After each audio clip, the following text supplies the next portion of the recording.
સુરતમાં દિવાળી પહેલાં જ રત્ન કલાકારોને નોકરીએથી કંપનીએ કાઢી મૂકતા રત્ન કલાકારોએ રડતી આંખે પોતાનું દુઃખ વ્યક્ત કર્યું હતું. જોકે યુનિયન દ્વારા કંપની સાથે મળી સમાધાનરૂપી નિર્ણય કરાતા રત્ન કલાકારોના મોઢા પર આજે ખરેખર ખુશી જોવા મળી હતી. સુરતના કતારગામ ખાતે આવેલા ક્રિસ્ટ ડિયામ ડાયમંડ કંપનીના રત્ન કલાકારોને છૂટા કરવા મામલે કંપનીના ડાયમંડ વર્કર યુનિયન દ્વારા કામદાર વચ્ચે સમાધાન મિટિંગનું આયોજન કરવામાં આવ્યું હતું. જે મિટિંગનો સુખદ અંત આવ્યો હતો. મિટિંગમાં રત્ન કલાકારોને પડેલા દિવસોની સાથે કામ ઉપર પરત લેવા કંપની દ્વારા સહમતિ દર્શાવાઈ હતી. તો રફના ઇસ્યુના કારણે કંપની દ્વારા રત્ન કલાકારો કામ પરથી છૂટા કરવામાં આવ્યા હતા.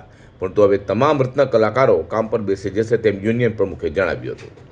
અમેરિકા દ્વારા જે ટેરિફ લગાડવામાં આવ્યું હીરા ઇન્ડસ્ટ્રી ઉપર સૌથી મોટું આપણે આ ખતરો કહી શકાય, અને 40% એક્સપોર્ટ આપણે અમેરિકા સાથે ધરાવીએ છીએ. તો સ્વાભાવિક છે કે ઇન્ડસ્ટ્રીની અંદર, ડાયમંડ ઇન્ડસ્ટ્રીની અંદર એક્સપોર્ટ ઓછું થાય તો કામ ઓછું થાય અને કારીગરોની જોબ રોજગારી જવાની શક્યતા રહી. ગઈકાલે ક્રિસ્ટીએમના રત્ન કલાકારોને 80 જેટલા રત્ન કલાકારોને છૂટા કરવામાં આવ્યા હતા. અમારી પાસે ફરિયાદ આવી હતી. ત્યારબાદ મીડિયાના મિત્રોના સહયોગથી અને મીડિયાની અંદર મામલો પ્રજ્વલિત થતાં આજે તમામ જે લોકો છે એ લોકોનું આજે કંપની કામદાર અને સંચાલકો, કંપની કામદાર અને યુનિયનની એક બેઠકનું આયોજન કરવામાં આવ્યું હતું. આ બેઠકની અંદર સુખદ સમાધાન થયેલ છે. જ્યાં સુધી કારીગરોને કામ ન મળે ત્યાં સુધી પડેલા દિવસોના પગારની સાથે એમને કામ ઉપર રાખવા તૈયાર થઈ ગયા છે અને આ સુખદ સમાધાન થયું છે.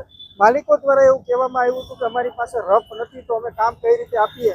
તો એનું એક સુખદ સમાધાન એ છે કે જ્યાં સુધી તમારી પાસે રફ ન હોય ત્યાં સુધી એનો ચાલુ પગાર રાખવામાં આવે અને કામદારોને તરત કામ ઉપર લેવામાં આવે. અમે ઇન્ડસ્ટ્રીના લોકોને એટલું કહેવા માંગીએ છીએ કે આ સમય અત્યારે ડાયમંડ ઇન્ડસ્ટ્રી માટે ખૂબ ખરાબ છે. તો આ સમયની અંદર તમારો જે પરિવાર છે, જે રત્ન કલાકાર છે, એને છૂટા ન કરો, કામથી વંચિત ના કરો અને બધાએ એકબીજાની અરસપરસ સપોર્ટ કરી અને આ સમયમાંથી પસાર થવા માટેની એક આપણે ઝુંબેશ શરૂ કરવી જોઈએ અને કામદારોને છૂટા ન કરે એવી જ ઇન્ડસ્ટ્રીના લોકો પાસે અપેક્ષા રાખે.